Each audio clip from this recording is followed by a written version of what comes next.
न दंगा हो न फसाद हो, बिहार का सीएम सिर्फ चिराग हो। अब इस मांग के आगे क्या करेगी बीजेपी? बिहार की राजनीति में उस समय नई हलचल तेज हो गई जब मुख्यमंत्री नीतीश कुमार ने राज्यसभा के लिए नामांकन दाखिल किया। इसके बाद सबसे बड़ा सवाल यही उठने लगा है कि बिहार का अगला मुख्यमंत्री कौन होगा। इसी बीच एनडीए के भीतर से ही एक नई मांग सामने आई है।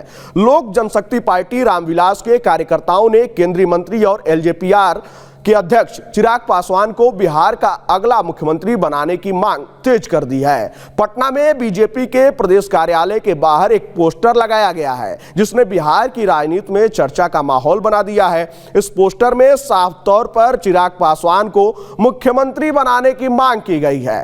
पोस्टर में लिखा गया है, न दंगा हो न फसाद हो, बिहार का सीएम सिर्फ चिराग हो। सजाओ इनके सर पर ताज, तभी आएगा बिहार में स्वर्ण काल। इसके साथ ही पोस्टर में प्रधानमंत्री नरेंद्र मोदी का जिक्र करते हुए लिखा गया है, मोदी जी का मिला अपने हनुमान को आशीर्वाद, चिराग होंगे बिहार के नए सरताज। पोस्टर के माध्यम से यह संदेश देने की कोशिश की गई है कि बिहार में मुख्यमंत्री का चेहरा चिराग पासवान होना चाहिए। पोस्टर में आगे लिखा गया है, बिहार मांगे चिराग, वक्त अब आ गया है युवा मुख्यमंत्री बनाने का। एनडीए की होगी सरकार, सीएम होगा सिर्फ चिराग। यह पोस्टर लोक जनशक्ति पार्टी के पटना जिला अध्यक्ष इमाम गजाली की ओर से लगवाए गए हैं।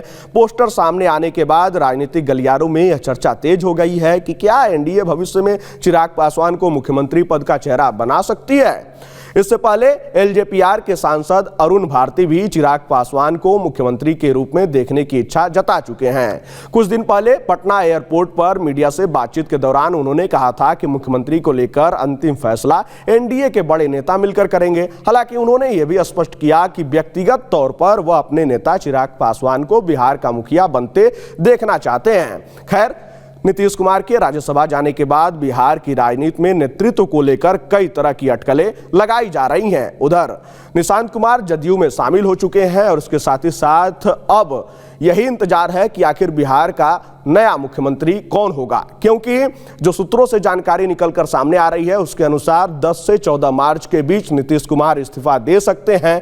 हालांकि अब नया फार्मूला तैयार हो रहा है और उस फार्मूले के तहत सीएम बीजेपी का होगा, 2 डिप्टी सीएम जदयू के हो सकते हैं और गृह विभाग जदयू के पास जा सकता है। स्पीकर का पद बीजेपी के पास ही रह सकता है। और अब सबसे बड़ी चर्चा यह है कि सीएम कौन बनेगा।